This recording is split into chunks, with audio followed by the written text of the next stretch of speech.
quando ela estava no jardim, percebeu que aquilo era o paraíso, então entendeu que todas as pessoas que viu lá não estavam vendo o mesmo jardim. Cada uma delas estava vendo a versão do paraíso delas. Estavam todos no mesmo lugar. No paraíso. Mas o paraíso era adaptado para cada um. Naquela tarde, a chuva caía com intensidade enquanto ela estacionava no estacionamento da sinagoga.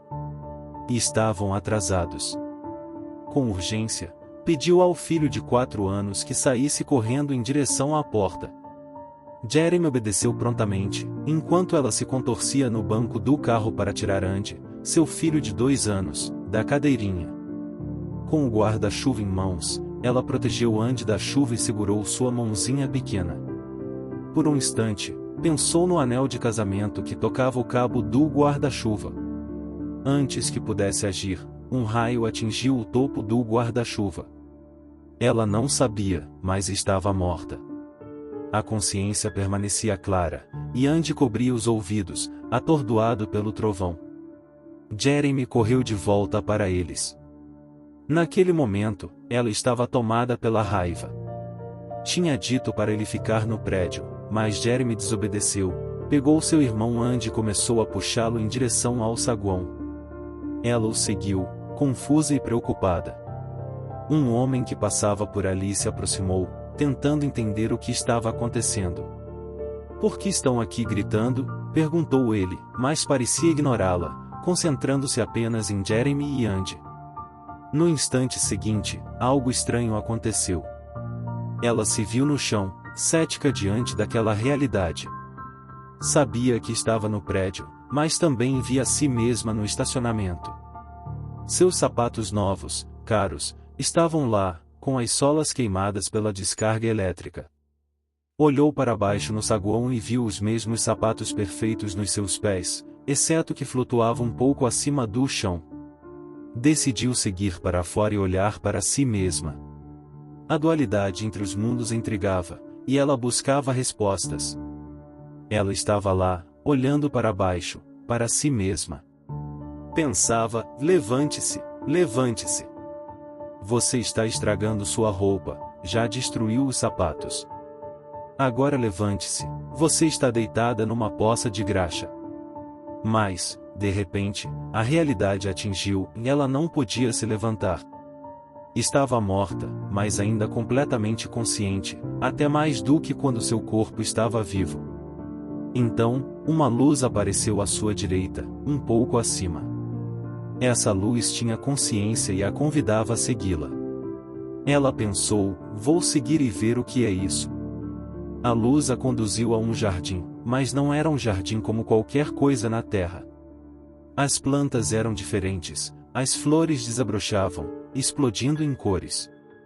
Era frustrante, pois as palavras simplesmente não existiam ali. O amor incondicional que sentia por seus filhos era algo grandioso, maior e mais profundo. Havia um banco, e uma voz, a voz de seu avô falecido, disse para ela se sentar. E assim, ela se encontrava entre mundos, explorando o inexplicável. Naquele momento, ela reconheceu a voz com um sotaque francês forte. Era a voz do seu avô, e quando um avô morto lhe diz para sentar, você simplesmente obedece. O banco em que se sentou era uma obra de arte, ornamentado, esculpido à mão e polido, com arabescos que pareciam dançar sob a luz.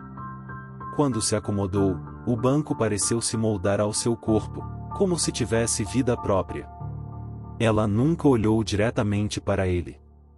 As pessoas sempre perguntavam como ele era, mas ela não queria saber. Primeiro, não sentia que deveria encará-lo. Segundo, tinha medo do que veria.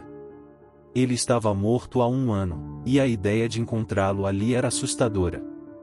Ele lhe assegurou que responderia a qualquer pergunta que ela tivesse, mas a comunicação ocorria telepaticamente. A voz dele só ecoou em sua mente quando a instruiu a sentar. As informações fluíam para ela, quase familiares, como se já tivesse estado naquele lugar antes. Tentou marcar o tempo, mas logo percebeu que precisava pensar linearmente para decifrar as informações que lhe eram transmitidas. E assim, entre mundos, ela explorava o inexplicável, guiada pela voz do avô.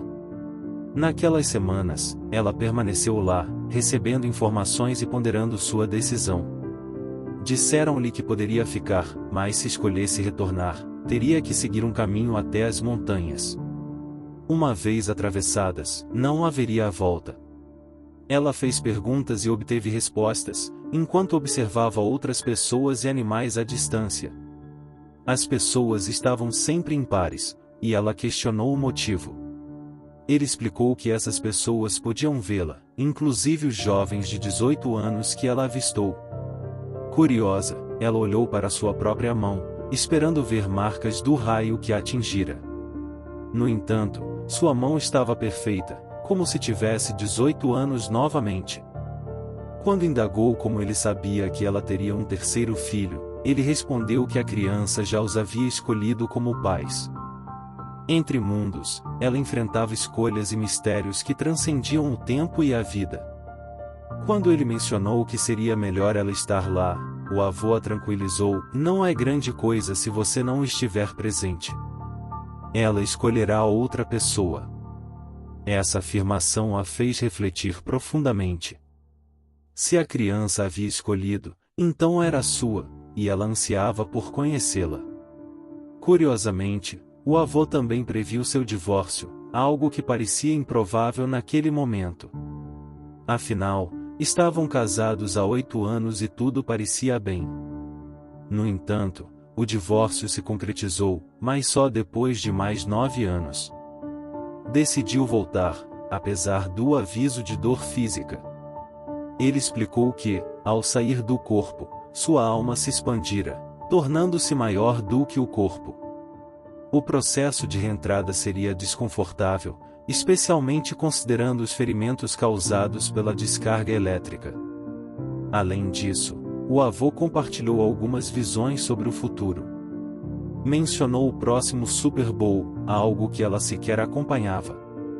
E, de forma surpreendente, previu a vitória de George Bush nas eleições.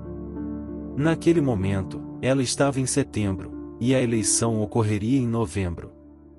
Política não era seu foco, mas ela questionou o motivo de receber essas informações. O avô explicou que, ao voltar, seria difícil lembrar da conversa e das previsões. Ver o vencedor do Super Bowl ou a eleição de George Bush acionar as suas memórias do lugar onde estivera. Ele ajudou a retornar ao corpo físico, abraçando-a com força. Quando abriu os olhos, percebeu que estava deitada na chuva no estacionamento. O tempo parecia ter se distorcido, e ela se perguntou se aquele jardim era o paraíso. Após essa experiência, ela compreendeu que cada pessoa no paraíso via uma versão adaptada, pessoal e única desse lugar. Embora todos estivessem no mesmo local, o paraíso se moldava às suas percepções individuais. Ao retornar, seu corpo estava queimado, e ela não se sentia mais a mesma. Seu marido percebeu a diferença. Meses de recuperação a mantiveram na cama, enquanto sonhos vívidos a assombravam. Eram pesadelos específicos, repletos de eventos terríveis, tsunamis, terremotos e quedas de avião. Um desses pesadelos envolveu um avião caindo na água.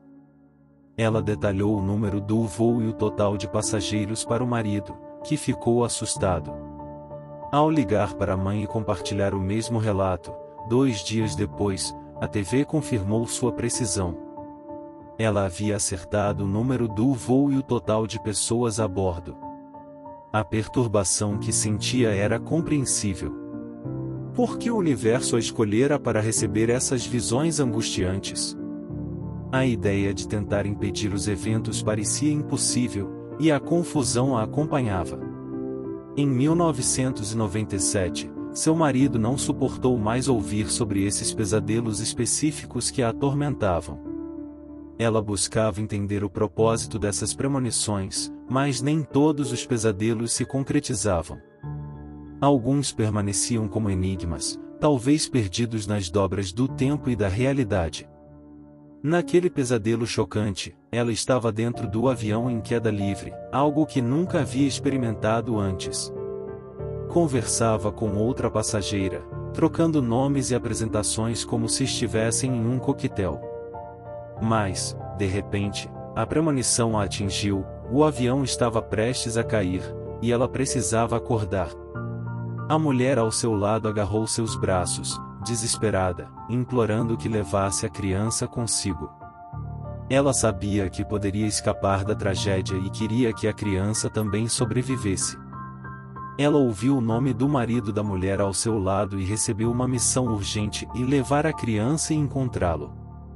O avião sacudiu, e do lado de fora, almas flutuavam sobre os destroços. Era surreal. Ela enviou a si mesma um e-mail com os detalhes, nomes da mulher, do marido e da criança. 13 dias depois, a lista de passageiros de uma companhia aérea estrangeira confirmou sua premonição. O impacto foi terrível. Embora relutante em compartilhar sua experiência de quase morte e os eventos subsequentes, ela finalmente começou a falar sobre isso. Curiosamente, à medida que compartilhava, a frequência diminuía. A mensagem que desejava transmitir era clara, e a consciência sobrevive à morte. Não desaparecemos, continuamos a existir. Onde vamos após a morte é um mistério, mas nossas ações aqui importam. Cada vida é única, e nossas escolhas moldam nosso destino além desta terra.